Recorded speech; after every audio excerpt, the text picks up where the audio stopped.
Hello दोस्तों, तो कैसे हो आप सब लोग। I hope so all of you are doing well. आप सब ज़बरदस्त होंगे, मज़े में होंगे और आप सबकी पढ़ाई है वो भी ज़बरदस्त चल रही होगी।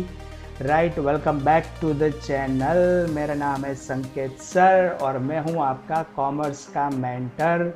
सो आ गए हम फिर से अपने नए सेशन के साथ के जिसमें हम जर्नल एंट्री की लगातार प्रैक्टिस कर रहे हैं। दोस्तों, हम जर्नल एंट्री ऐसे लर्न करने वाले हैं कि हमें रट्टा नहीं लगाना है, बट हर एक कॉन्सेप्ट्स को अच्छे से समझ के वो कॉन्सेप्ट्स को अप्लाई करके हमें जर्नल एंट्री बेसिक से ऐसे लर्न करनी है कि भले ही हम क्लास में 10 ट्रांजैक्शन भी कर पाए, बट आप अपने ओन डिपेंडेंट नहीं रह के इंडिपेंडेंट बन के उसके जैसे 50 ट्रांजैक्शंस आप खुद कर पाए। इस तरीके से मैं आपको कैपेबल बनाने वाला हूं और इसीलिए हम लगातार जनरल एंट्री की प्रैक्टिस है वो कर रहे हैं दोस्तों। सो चलिए इसी के साथ हम आज का सेशन शुरू करते हैं।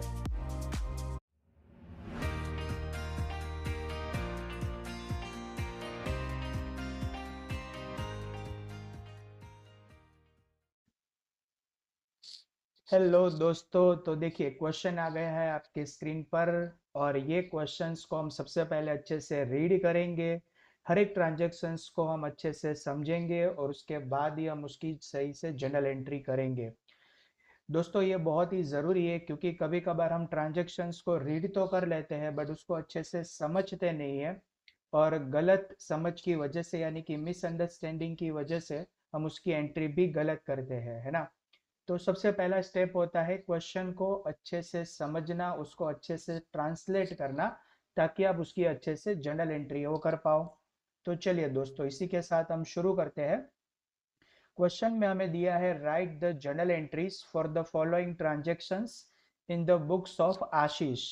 यानी कि यहाँ पर हमें कुछ ट्रांजेक्शन है वो दिए गए हैं और ये ट्रांजेक्शंस की हमें आशीष की बुक में जर्नल एंट्री वो करनी है। तो दोस्तों, हमें जर्नल एंट्री करने के लिए एक स्पेसिफिक फॉर्मेट की ज़रूरत पड़ती है। तो आप स्क्रीन पर देख सकते हो फॉर्मेट हमने ड्रॉ कर लिया है। सबसे पहले हमें देना होगा इसको टाइटल। तो स्टूडेंट्स, मैं जानबूझकर ये टाइटल है वो आपके लिए बाकी रखता हूँ लिखना, क्योंकि मैंने देखा हुआ है जब हम पेपर चेक करते हैं तो बहुत सारे स्टूडेंट को ये टाइटल देने की हैबिट नहीं होती है। बट ज़रा सा सोचिए तो कि कोई पर्सन आपको बिना नाम का मिल जाए तो आप उसको कैसे बुलाओगे, या तो आपको कैसा फील होगा। तो ऐसा ही फील होता है जब हम कोई टेबल को टाइटल नहीं देते हैं तब, है ना। तो बिना भूले, हाँ, ट्रांजेक्शन्स रिकॉर्ड करना जरूरी है बट उतना ही जरूरी है उसको टाइटल देना, है ना। तो स्टूडेंट्स ध्यान दीजिएगा, बिना भूले आपको हर एक जर्नल एंट्री या अकाउंट्स के हर एक टेबल को आपको अच्छे से टाइटल दे देना है। तो चलिए यहाँ पर हम टाइटल दे देंगे। तो यहाँ पर हम लिखेंगे जर्नल एंट्रीज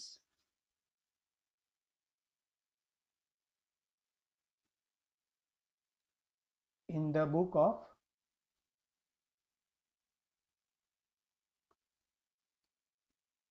आशीष। और उसके तुरंत बाद स्टूडेंट हमने यहाँ पर जितने भी कॉलम्स बनाए हैं वो सभी कॉलम को हमें जो है वो टाइटल दे देना होगा। प्रॉपर हम नेम अलॉट कर देंगे।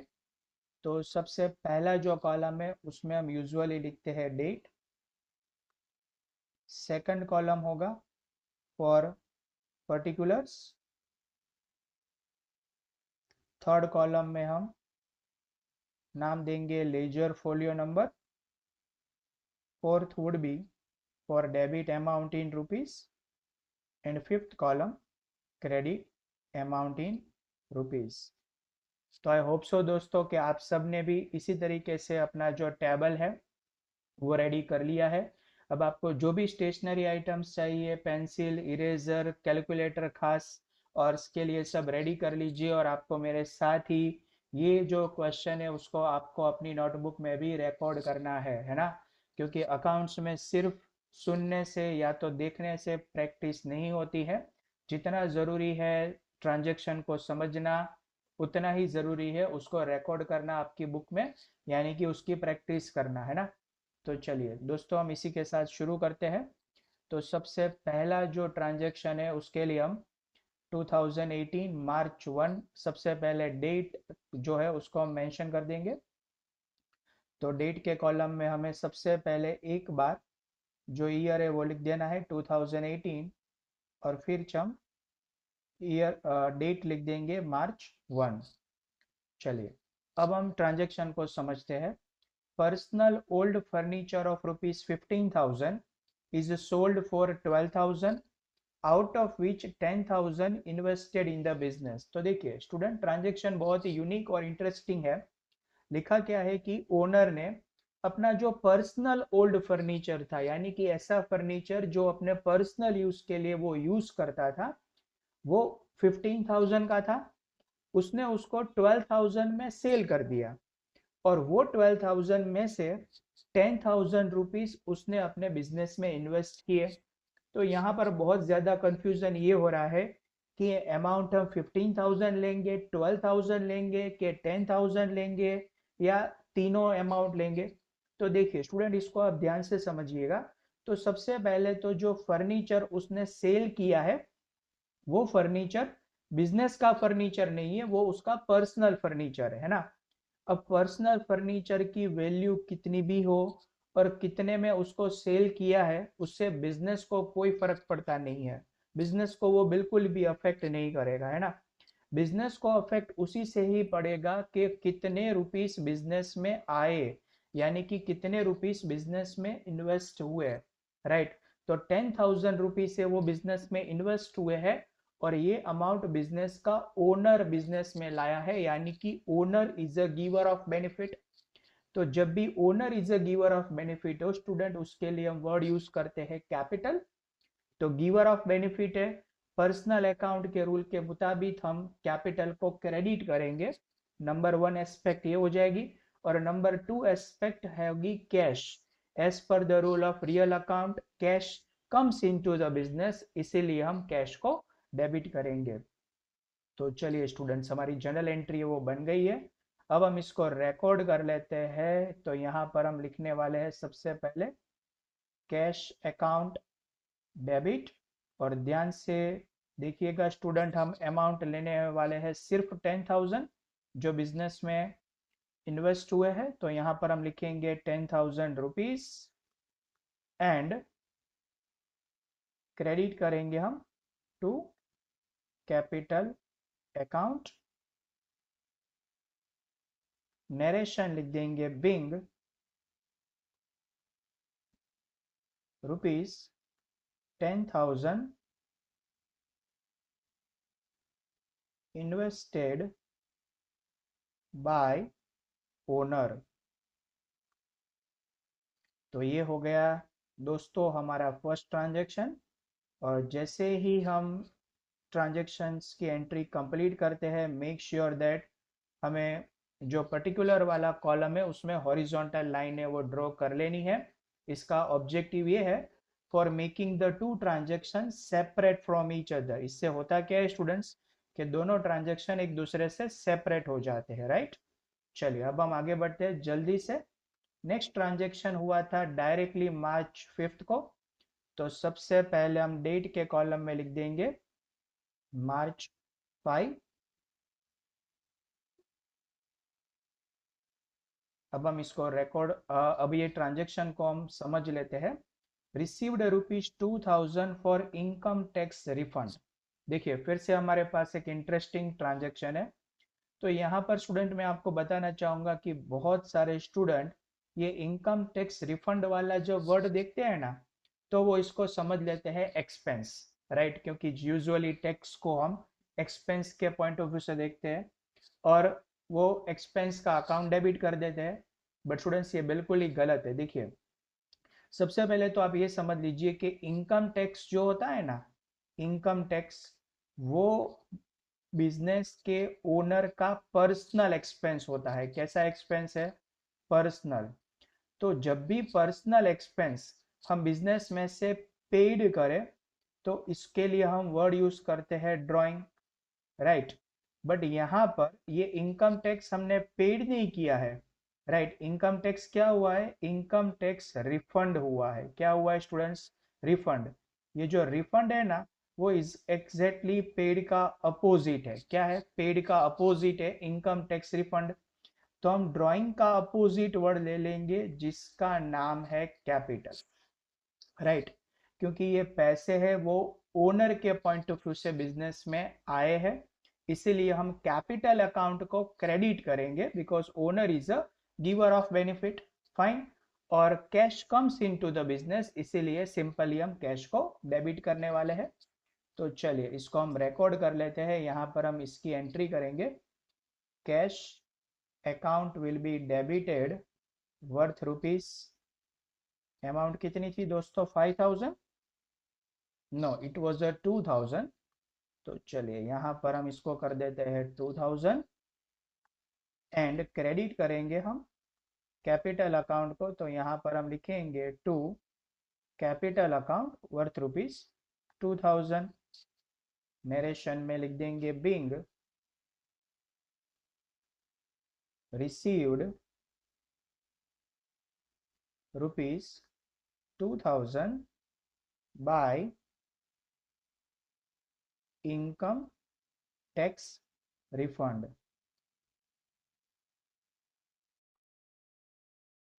चलिए तो फिर आगे बढ़ते हैं दोस्तों। और नेक्स्ट ट्रांजैक्शन हुआ है मार्च 7th डेट को। तो सबसे पहले चलिए ट्रांजैक्शन को हम अच्छे से समझ लेते हैं। क्वेश्चन में दिया है goods of rupees 4000 destroyed by fire.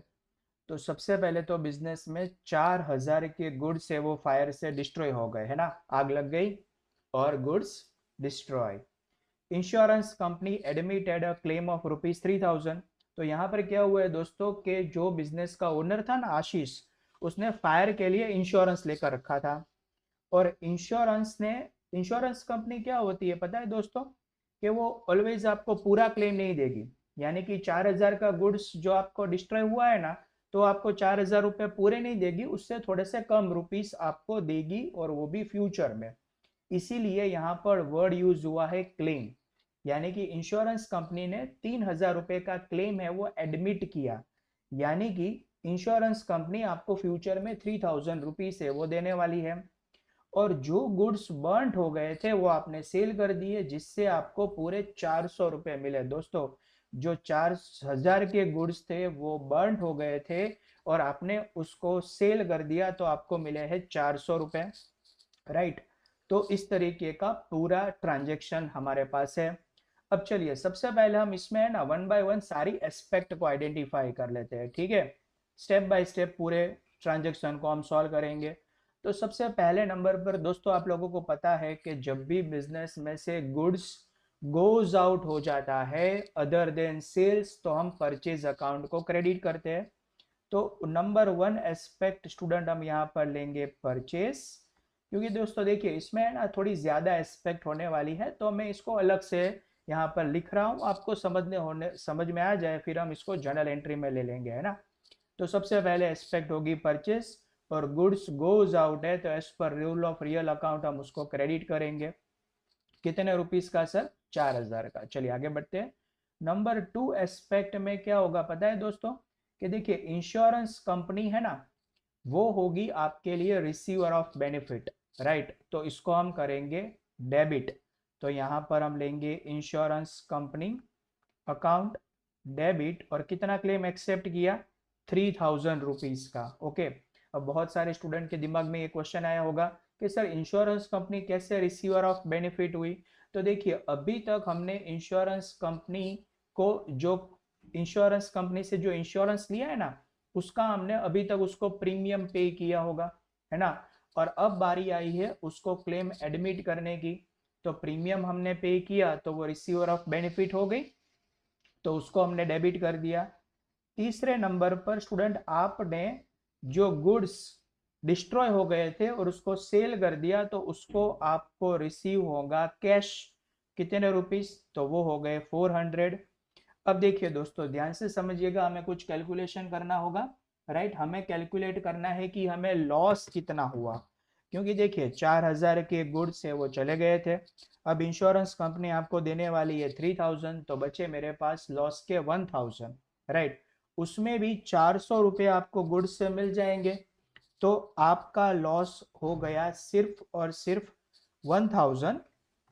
फिर से एक बार, 4000 के गुड्स थे ना, how much goods were destroyed, okay 4000 के गुड्स, उसमें से मैं माइनस कर देता हूं अगर 3400, राइट, तो हमें जो लॉस होगा वो लॉस होगा सिर्फ 600 रुपीज का, राइट। तो फोर्थ एस्पेक्ट आपकी होने वाली है स्टूडेंट, वो है आपका लॉस। और एज पर the rule of nominal account, loss are always debited, और यहाँ पर अमाउंट आएगी 600।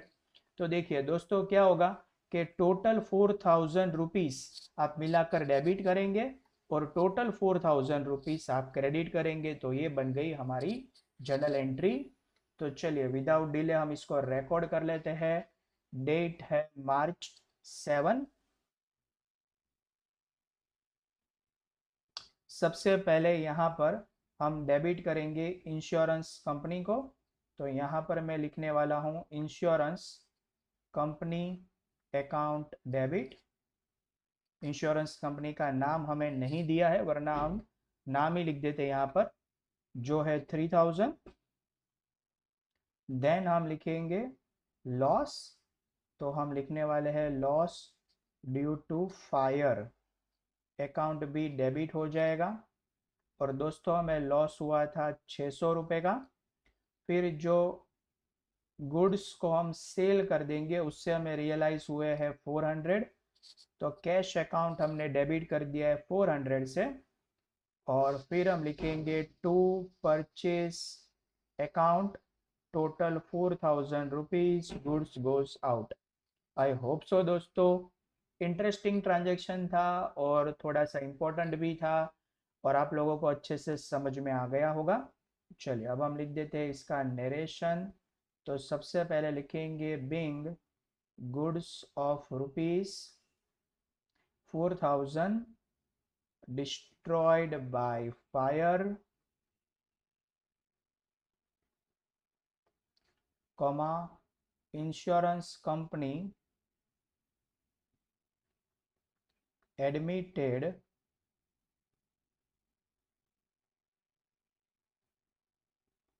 claim of rupees 3000 and rupees 400 realized from goods। Okay, so narration complete करने के बाद will draw a one horizontal line और आगे बढ़ते हैं दोस्तों। नेक्स्ट ट्रांजेक्शन हुआ है March 12 को। चलिए सबसे पहले हम ट्रांजेक्शन को समझ लेते हैं। Life insurance premium of rupees 800, okay. Fire insurance premium of rupees 700 paid by cheque. तो यहाँ पर दोस्तों आशीष ने March 12 को एक साथ दो इंश्योरेंस प्रीमियम है वो पेड किए हैं, राइट। बट दोनों इंश्योरेंस प्रीमियम में बहुत ज्यादा फर्क है, कैसे, ध्यान से समझिएगा। तो लाइफ इंश्योरेंस प्रीमियम जो है ना, वो आशीष का पर्सनल एक्सपेंस है। क्यों? क्योंकि आशीष ने अपनी लाइफ को प्रोटेक्ट करने के लिए ये इंश्योरेंस लिया था, तो ये हो गया ना उसका पर्सनल एक्सपेंस। और पर्सनल एक्सपेंस जब बिजनेस में से पेड किया जाए तो हम इसके लिए वर्ड यूज करते हैं ड्राइंग, राइट दोस्तों। तो नंबर 1 800 के लिए हम ड्राइंग वर्ड यूज करेंगे।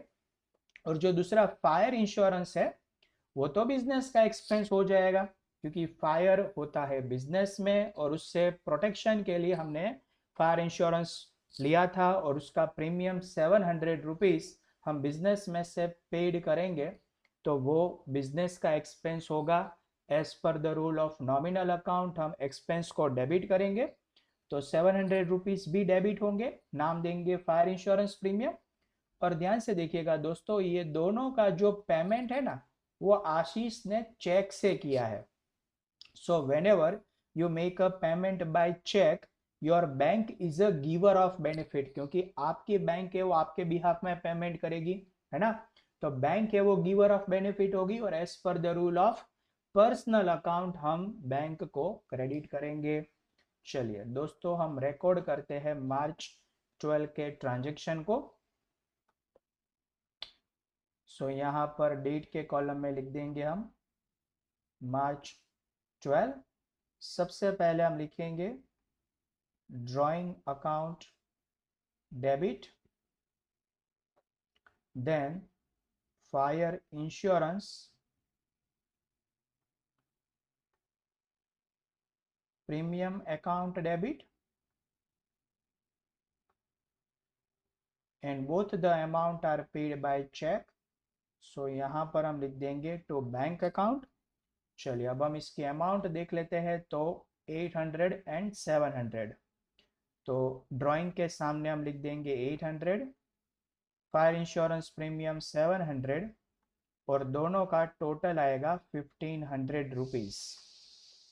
नरेशन हमें लिखना होगा दोस्तों, तो चलिए लिख देते हैं being life insurance premium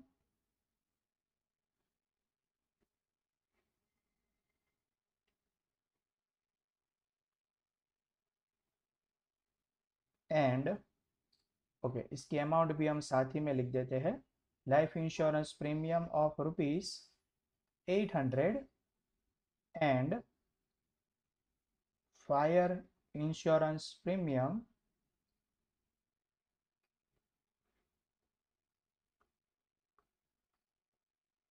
of rupees 700 paid by check। Okay, so हमने हॉरिजॉन्टल लाइन ड्रॉ कर ली है। चलिए आगे बढ़ते हैं नेक्स्ट ट्रांजैक्शन के लिए। बट बिफोर देट दोस्तों, हम अपने फॉर्मेट को थोड़ा सा एक्सटेंड कर देते हैं, क्योंकि हम अभी पहुंचे मार्च 12 को और दो ट्रांजैक्शन हमें रिकॉर्ड करने हैं। राइट, एक ट्रांजैक्शन के लिए अप्रोक्सीमेटली हमें 5 लाइन्स की ज़रूरत पड़ेगी। So for 2 transaction we require approximately 10 lines. 3 lines हमारे पास है। चलिए चलिए दोस्तों, हम आगे बढ़ते हैं। नेक्स्ट ट्रांजैक्शन जो है मार्च 17 को, very easy transaction, stationery purchased ₹350।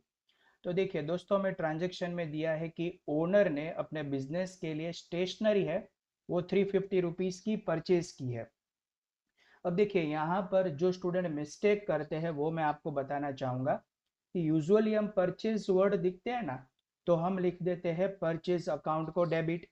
But ये टोटली गलत है, क्योंकि दोस्तों परचेज अकाउंट वर्ड तभी यूज होता है जब हमने गुड्स को परचेज किया हो, है ना। जबकि यहाँ पर तो हमने क्या परचेज किया है, स्टेशनरी। तो जब भी हम स्टेशनरी परचेज करें तो हमारे लिए वो एक्सपेंस होता है, और हमें वो पर्टिकुलर एक्सपेंस का अकाउंट डेबिट करना होगा। तो नाम है स्टेशनरी एक्सपेंस अकाउंट 350, और money goes out from the business, क्योंकि सिंपल सी बात है, स्टेशनरी परचेस करेंगे दोस्तों तो पैसे तो देने ही पड़ेंगे ना। तो कैश गोज आउट बाय 350। तो चलिए इसको हम रिकॉर्ड कर लेते हैं। मार्च 17, सबसे पहले डेट के कॉलम में हम लिख देंगे मार्च 17। स्टेशनरी एक्सपेंस अकाउंट को मैं डेबिट कर दूंगा। The amount was 350 to cash account, the amount is 350। चलिए अब हम यहाँ पर लिखेंगे इसका narration being stationery of ₹350 purchase. तो चलिए हमने मार्च 17 के डेट के ट्रांजैक्शन को कंप्लीट किया, और यहाँ पर हम कर देंगे हॉरिजॉन्टल लाइन।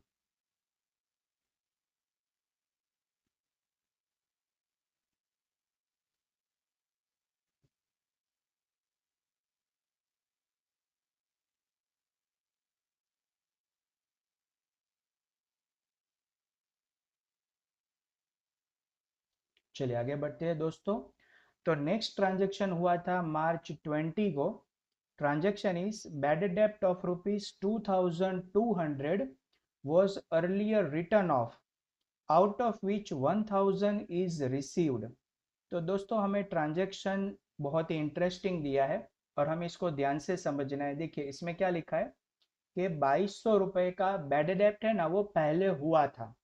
तो जब ये हुआ था ना, तब ये बिजनेस के लिए लॉस था, ठीक है, और वो पहले हो गया था, तब हमने उसको रिकॉर्ड भी कर दिया होगा। बट अब वो 2200 रुपीज जो लॉस था, उसमें से 1000 रुपीज अभी रिसीव हुए हैं। तो सबसे पहले तो देखिए, पैसे रिसीव होते हैं तो कैश अकाउंट हम डेबिट करेंगे simply by applying the rule of real account, cash comes in, इसीलिए हम डेबिट कर देंगे। बट दोस्तों आपको ये याद रखना है कि जब भी इस तरीके से एक बार बैड डेप्ट हो गया हो और उसके पैसे आपको बाद में मिलते हैं, तो उसका नाम है बैड डेप्ट रिटर्न, या तो हम उसको बोलते हैं बैड डेप्ट रिकवर्ड, ठीक है। और ये होता है एग्जैक्टली बैड डेप्ट का अपोजिट। तो बैड डेप्ट बिजनेस के लिए लॉस था, तो ये बैड डेप्ट रिकवर्ड बिजनेस के लिए होगा गेन या तो फिर इनकम। और एज पर the rule of nominal account हम गेन या प्रॉफिट को ऑलवेज क्रेडिट करते हैं। तो बैड डेप्ट रिकवर्ड क्रेडिट हो जाएगा दोस्तों। चलिए रिकॉर्ड कर लेते हैं। Date is March 20।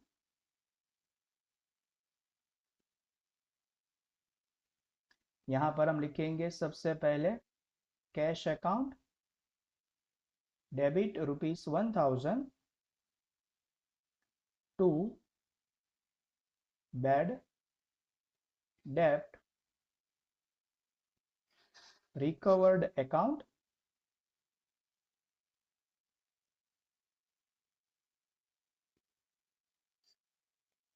₹1000। नरेशन में लिखेंगे being ₹1000 received after writing off as bad debt।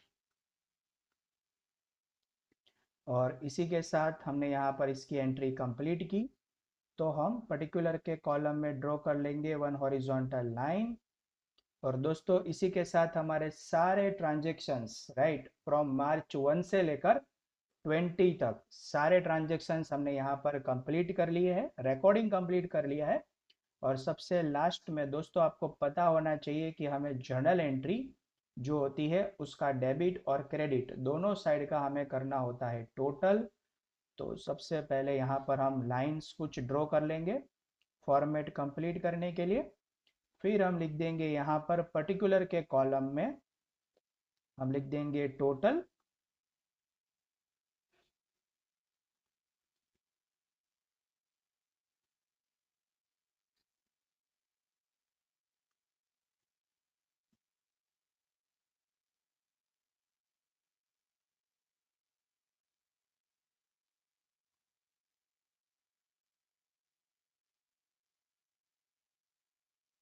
Now with the help of calculator दोस्तों हम डेबिट और क्रेडिट दोनों साइड का टोटल कर देते हैं। चलिए आप भी अपने हाथ में कैलकुलेटर ले लीजिए।